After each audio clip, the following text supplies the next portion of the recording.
Mesdames, Messieurs, bonjour et bienvenue. Vous êtes sur Ziana TV, la chaîne de la diaspora. Vous suivez Décryptage, doublé de quelques coups de griffe. Nous sommes dimanche 26 juin 2016 et je suis en compagnie de Bédiel Baouna. Bédiel Baouna, bonjour. Bonjour, c'est Makoso. Bédiel Baouna, il fait chaud à Paris. L'actualité congolaise, elle est autant chaude qu'on peut le voir par rapport à la météo. Aujourd'hui, la météo politique congolaise est quand même à un degré assez élevé. Bédiel Baouna, il y a un fait qui a marqué les esprits en début de cette semaine. L'ambassade du Congo a fait l'objet d'un incendie. D'aucuns disent que c'est un incendie criminel, d'autres estiment que c'est un coup de partisans de l'opposition ici à Paris. Pour l'instant, l'enquête qui a été diligentée par la police judiciaire française suit son cours. Du côté de Brazzaville, on fulmine contre la France, contre la diaspora. Du côté de la diaspora, on répond contre Brazzaville. Aujourd'hui, on est quand même dans une situation d'imbroglio. Bédiel Baouna, qu'est-ce qu'on peut dire de ce fait qui est un fait, je dirais, rare, rarissime et exceptionnel dans l'histoire du Congo, qu'une représentation diplomatique fasse l'objet d'un incendie criminel? Oui, monsieur Makoso, c'est un fait gravissime, en fait. Je l'ai su dans le train qui me ramenait de la Normandie à Paris. Une amie journaliste de France Info m'appelle pour me dire qu'il y a eu un incendie dans l'ambassade de ton pays natal. Aussitôt, j'ai fait vérifier les faits. On m'a dit que c'était exact. Maintenant, quand je me suis rendu moi-même aussi sur place, j'ai essayé de discuter avec les quelques voisins. Certains m'ont dit qu'ils n'ont rien vu de la nuit. Est-ce le fait des combattants ou bien de quelques personnes malveillantes? L'ambassade du Congo a déjà été victime, ou bien a déjà été, du moins le théâtre, de plusieurs saccages de la part des combattants. Donc l'ambassade du Congo à Paris a dû prendre des mesures pour décupler la surveillance. Visiblement non. Il devait y avoir des caméras de surveillance. Oui. Je vous rappelle que dans la rue Paul Valéry, à côté, il y a un concessionnaire de voitures luxueuses. Et quelques mètres plus loin, il y a le musée d'Apeur. Et de l'autre côté, dans la rue de Vinci, il y a aussi les consulats. Donc cela suppose que le quartier est bien surveillé. Donc les enquêteurs n'auront pas de mal à identifier le ou les criminels. Ça, nous le saurons vite. Ça ne devrait pas tarder. Et d'ailleurs, le gouvernement, dans un communiqué non signé, mais ma foi bien écrit, je dois l'avouer, a employé 3 adjectifs que j'ai retenus. Acte terroriste, acte criminel ou acte prémédité. Oui, vu l'importance des dégâts, ce ne pouvait être qu'un acte prémédité. Est-ce que le ou les criminels ont-ils bénéficié des complicités à l'intérieur? Car, sachant que la rue est surveillée, même l'intérieur, et sachant que l'ambassade a déjà été le théâtre de plusieurs saccages, donc la vidéosurveillance aurait dû permettre à ceux qui sont à l'intérieur, ou bien des vigiles qui dorment là. Je vous rappelle qu'il y a des appartements dans l'ambassade du Congo, donc l'ambassade ne peut pas être vide. Ils auraient dû le savoir. Mais pourquoi on en est-on arrivé là? C'est la question. Ça, c'est un premier questionnement que je me suis posé des questions. Est-ce le fait des combattants, comme j'ai pu le lire ici ou là? Si tel est le cas, je dirais que je ne manquerai pas de morale. C'est un acte condamnable en soi. Mais en revanche, sur le plan philosophique, on peut toujours débattre. Alors, avant qu'on débatte sur le plan philosophique, Bédiel Baouna, j'aimerais juste qu'on reprenne plus ou moins la manière dont les choses ont été prises du côté de Brazzaville et sur la toile. On a vu sur la toile certains revendiquer son tas comme une réponse, en fait, à la violence qui est pratiquée du côté de Brazzaville. Et Brazzaville dire, mais voilà, que la diaspora congolaise perd la boule complètement, puisqu'elle aujourd'hui emploie des méthodes qu'on ne verrait pas dans un pays civilisé, et surtout pour les Congolais de la diaspora, qui se disent des démocrates avérés et invétérés. Et c'est là où le problème, l'espace et le temps de cet acte. Le temps, c'était la nuit, et le temps, actuellement au Congo, n'est pas aussi agréable que l'on puisse l'imaginer. Et l'espace, c'est Paris. Paris, c'est la capitale de la France. La France qui décide du Congo, sachant que la France est ambiguë sur la situation congolaise, donc il faut davantage faire intervenir la France. Simple hypothèse. Mais, si vous voulez, il y a aussi un autre fait. Les combattants, ou bien du moins ceux qui ont revendiqué cet acte, ils peuvent aussi avoir fait preuve d'opportunisme. Moi, je me souviens récemment qu'il y a eu un avion russe au départ du Caire, je crois que c'était écrasé sur un désert. Aussitôt, Daesh s'était empressé de revendiquer cet attentat. Aussitôt. Et les journalistes, les aguerris, ne s'étaient pas aussitôt empressés de réagir ou d'affirmer, comme l'a fait la presse congolaise proche du pouvoir. Ils ont déjà jugé l'affaire en disant que c'est un incendie criminel. Ça pouvait être aussi un accident, puisque personne jusqu'à présent ne sait rien. Enfin, un accident, Bédel Baouna, que quelqu'un vienne avec une voiture bélier, enfoncer le portail principal, jeter un cocktail Molotov dans cette guérite, on ne va pas dire que c'est un accident, Bédel Baouna. Mais et le chauffeur, est-ce qu'il n'y a pas... Mais moi, ce qui m'interroge ou me taraude, c'est que pourquoi le chauffeur est-il invisible sur les caméras? Parce qu'il doit y avoir des caméras de surveillance. Bon, si tel a été le cas, admettons que c'était le fait d'un combattant. Soit. Et c'est là où j'en viens à la question philosophique dont on a parlé tout à l'heure. Oui, oui. Dans quelle mesure la violence est-elle une réponse à la violence? C'est là tout le problème. Parce que n'oublions pas que le Congo est devenu un pays très violent, au moins de la part du pouvoir. Le rouleau compresseur de M. Sassou, qui embastille, pour reprendre votre expression préférée, qui torture, qui intimide, qui a quadrillé Brazzaville, Dolisie, Pointe-Noire, le Congo. M. Sassou, on le sait, a sonné le glas de la démocratie embryonnaire au Congo par sa violence. Bon, maintenant, est-ce que faut-il répondre à cette violence par la violence, tout en sachant que la violence constitue toujours la négation de l'autre? Alors, Bédel Baouna, si vous me permettez... Et c'est là où je me dis qu'il y a un problème, il faudra en débattre. Ben, il faut en débattre. Alors, permettez-moi, Bédel Baouna, de convoquer Saint-Augustin, l'un des pères de l'Église, pour nous dire exactement, puisque les chrétiens eux-mêmes, à une époque, ont été confrontés à la violence des tyrans de l'époque, et aujourd'hui... On peut le convoquer pour parler du combat juste parce que exactement. Le combat juste, pour Saint-Augustin, c'est quand même quelque chose de noble, à un moment donné. Donné de l'histoire de l'Église. Bien sûr. Mais je vous rappelle que Saint-Augustin, c'est très bien, voilà, vous êtes friand de Saint-Augustin comme moi aussi, mais il a mis des conditions pour le combat juste. Il faut qu'il y ait atteinte à l'intégrité du territoire ou de l'État. Il faut qu'il y ait danger des populations. Et il faut que la réponse soit proportionnée et qu'elle ne soit pas disproportionnée. Ce sont les conditions, je crois, me semble-t-il, émises par Saint-Augustin. Vous l'avez bien lu. Mais pour le combat juste, s'il existe, oui. S'il existe un combat juste, je dois affirmer ici, M. Makosso, qu'il n'autorise pas tout. La fin, non, ne justifie pas tous les moyens. Certes, ça soit violente. Est-ce qu'il faut-il lui répondre par la violence? Alors, je me dis que oui, c'est bien beau. Dans cette mesure-là, la violence peut apparaître salvatrice. Une arme, mais une arme servant à défendre une valeur, la démocratie, une liberté confisquée, ne peut être qu'une arme légitime, dit-on, me direz-vous. Soit.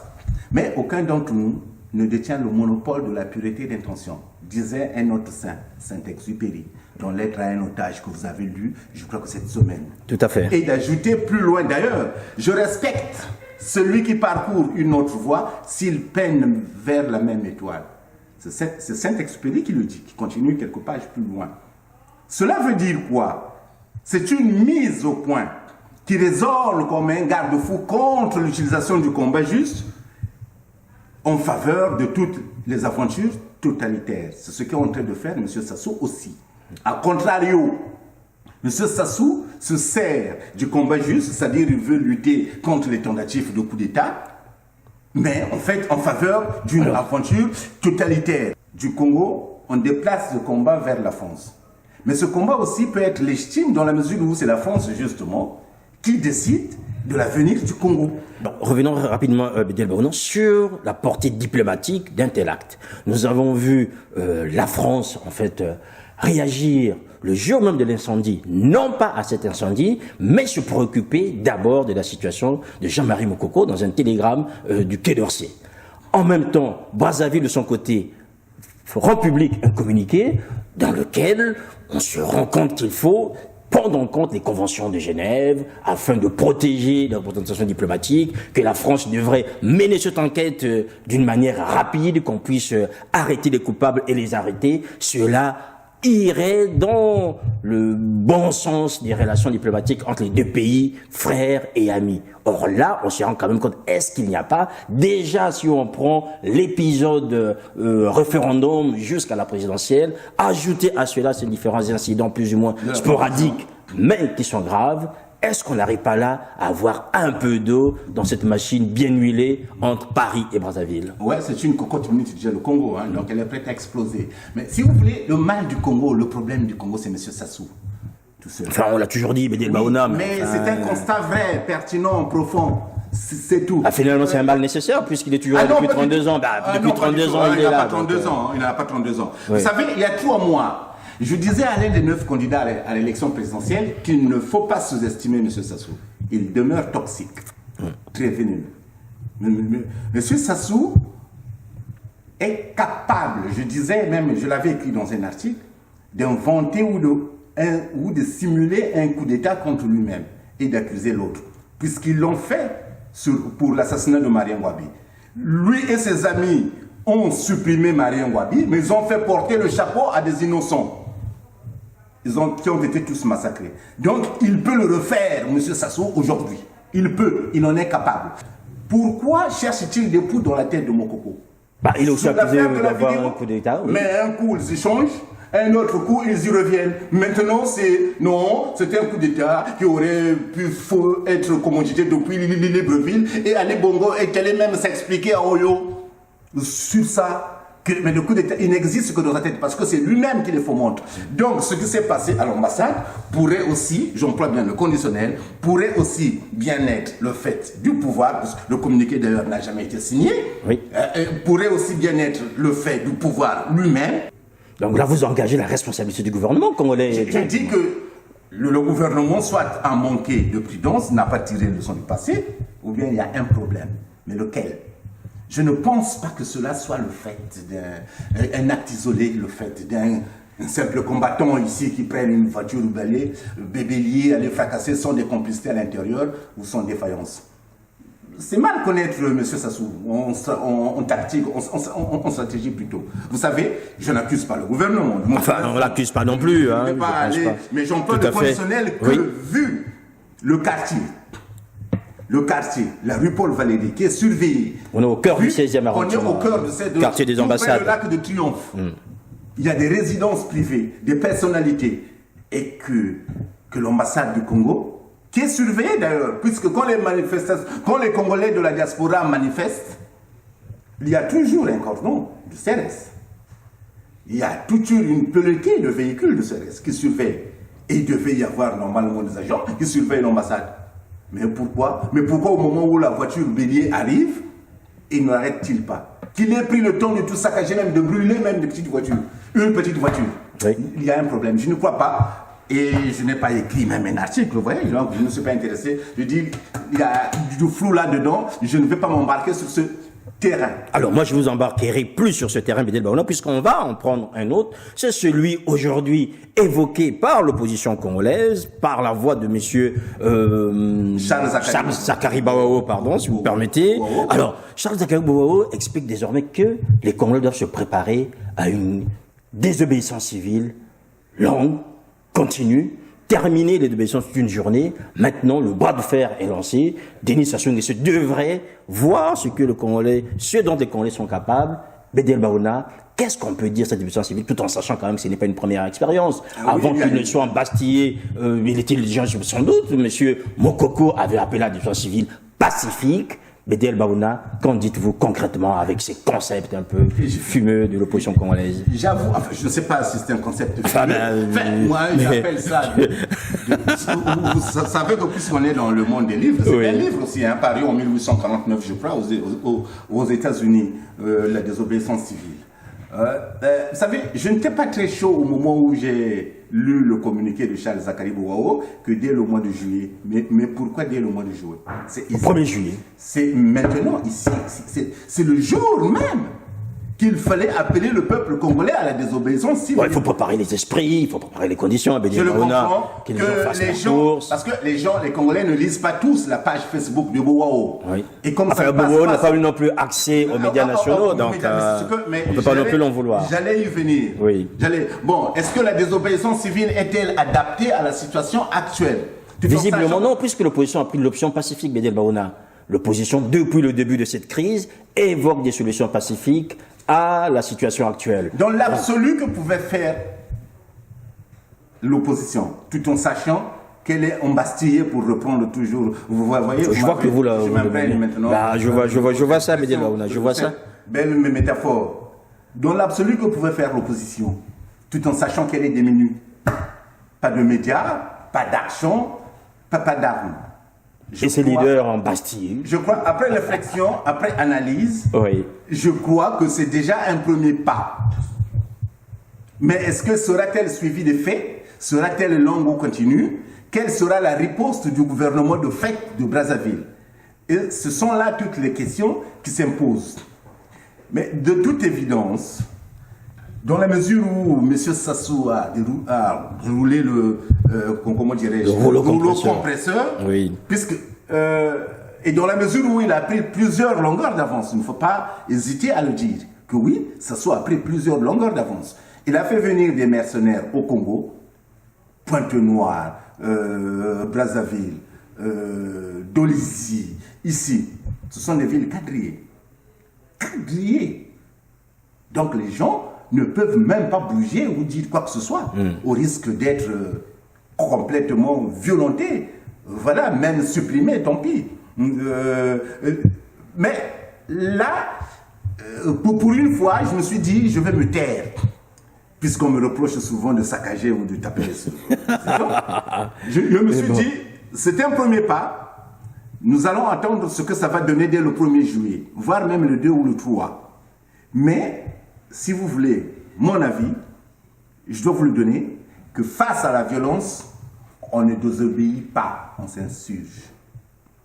Donc, peut-être eût-il fallu une insurrection et non une désobéissance. Mais quoi qu'il en soit, c'est l'opposition. Nous sommes ici en France où il fait beau et chaud. À l'issue de cette émission, sans doute, iront nous boire quelques bières. Et ceux qui sont là-bas au pays, ce sont eux qui sont imprégnés de la réalité, qui connaissent la réalité. Mais nous aussi, nous la connaissons puisqu'il y a des communications. Nous passons notre temps au téléphone avec Brazzaville, dans la perspective justement de préparer ces émissions. Donc, nous allons attendre ce que ça va donner. Mais pour l'instant, il faut considérer cela comme un pas et non comme une action décisive. Moi, je dirais que c'est une action nécessaire, mais pas suffisante. Alors, une action nécessaire, pas suffisante. On va juger de la nécessité de cette action. Aujourd'hui, je pense que l'opposition estime qu'il ne faut pas une action. La suffisance, peut-être, on peut aussi se poser la question, est-ce qu'aujourd'hui les Congolais sont prêts à rentrer comme ça dans un bras de fer ouvert? Parce que quand ça se passe une journée, à la limite, les gens peuvent y adhérer aussi facilement. Quand on voit la répression par laquelle le pouvoir, en fait, a renvoyé les gens chez eux, on peut se poser la question si ce n'est pas encore un coup de pied dans l'eau, Bédé Baouna. Mais là, oui, ce pourrait être un coup d'épée dans l'eau. Mais, c'est-à-dire, l'avantage peut-être d'une insurrection aurait peut-être été de brandir la menace de la CPI. Parce que M. Sassou, tout en sachant qu'il a une épée de Damoclès, notamment ici avec le procès des disparus du beach, est-ce que M. Sassou se permettrait-il de prendre la responsabilité de faire tirer sur le peuple? Enfin, il l'a déjà fait, donc je ne sais pas trop. Il n'hésitera pas. Pourquoi il a hésité cette fois-ci? Mais à ce moment-là, la communauté internationale devra prendre ses responsabilités. Elle a toujours pris, on a vu ça en octobre 2015, un peu plus tard, elle ne prend pas grand-chose en termes de responsabilité. Vous savez, je suis convaincu que M. Sassou va tout faire pour faire capoter la désobéissance civile. Vous savez pourquoi? Parce que M. Sassou, dans sa tête, il joue la montre. Il sait que tout part de Paris et qu'à Paris, il y aura une élection en 2017 et qu'en 2017, les chances de réélection de François Hollande sont quasiment nulles.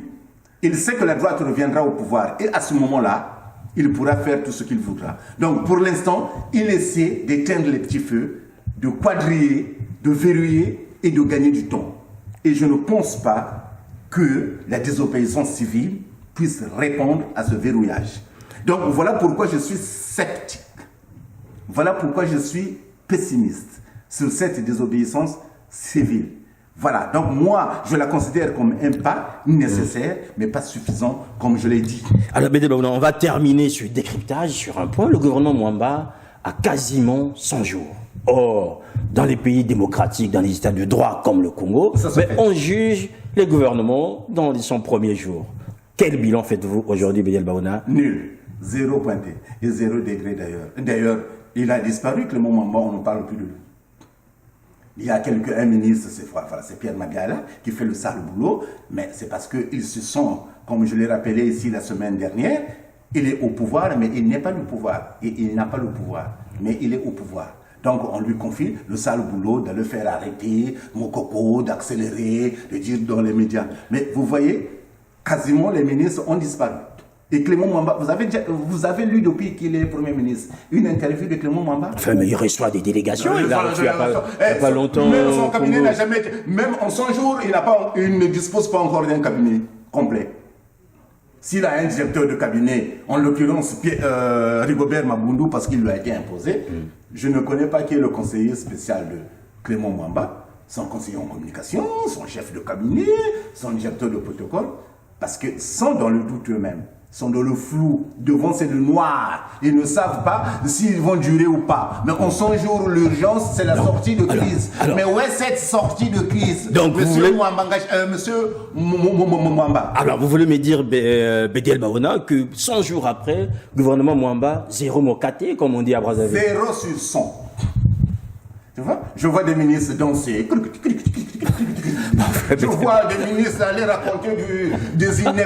Alors, c'est une constellation d'inepties de faire valoir. Vous savez, il y a un philosophe allemand dont en fait le 40e anniversaire de la mort a été Heidegger.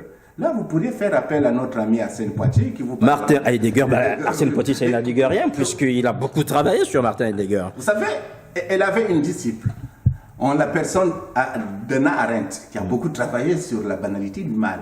Oui. Comment on a banalisé, et on peut transposer d'ailleurs sa théorie au Congo. Il faut transposer plein de choses au Congo, mais parce qu'on a que. Au Congo, est-ce que vous connaissez les intellectuels au Congo qui, à part Bowao, Dongala et maintenant Alain Mabankou, qui d'autre qui? J'appelle Njombo. J'appelle. Voilà, bon, pour revenir, nous y reviendrons. Oui, rapidement. Nous y reviendrons. Et quand on posait la question à Hannah Arendt, mais. Vous savez que Heidegger a été membre du parti nazisme. Oui. Vous savez ce qu'elle répondait? Non. Les philosophes adorent les tyrans, c'est une déformation professionnelle. Donc c'est comme les gens brillants là du gouvernement, il y en a qui adorent le tyran Sassou, et c'est une déformation professionnelle, et c'est bien dommage. Maintenant, pour parler des écrivains ou des intellectuels, excepté Dongala, mais vous l'avez dit la dernière fois, tout autre Congolais qui vous dira qu'il est intellectuel est dangereux et éloignez-vous de lui. Tout autre écrivain, vous savez, et on a 3 intellectuels et 3 romanciers. Les romanciers, c'est Dongala, Mabankou et Wilfried Nsondé. Les intellectuels, c'est Dongala, Bowao et Mabankou. Point barre. Tout autre Congolais qui viendra vous dire aujourd'hui qu'il est intellectuel, il y a la crise au Congo. Vous avez lu quelque chose d'un intellectuel qui a pris position, qui a parlé? Où sont-ils? Qui? Voilà, mesdames, messieurs, il y avait la liste de Schindler, maintenant vous avez la liste de Baouna, finalement. C'est moi qui le dis, ça n'engage que moi. Donc voilà pourquoi je suis fâché avec les lettres congolaises, je préfère les lettres occidentales. Et il n'est pas interdit de s'inspirer des grands, des meilleurs pour les transposer chez soi. Voilà, moi je suis fâché avec les lettres congolaises. Voilà. Depuis que les Tikaya Utomsi et Sonia Laboutonsi et Sylvain Bemba sont partis, il n'y en a plus. On ne va pas rester sur ce vide, mesdames, messieurs. Nous nous retrouverons la semaine prochaine. Merci, Bédiel Baouna. De rien, Sylvain Kosso. Voilà, mesdames, messieurs, vous avez suivi Décryptage. Merci à Nokokumunga Kosso pour les images. Merci à vous aussi pour votre fidélité à Zena TV. Portez-vous bien et à la semaine prochaine. Au revoir. Au revoir.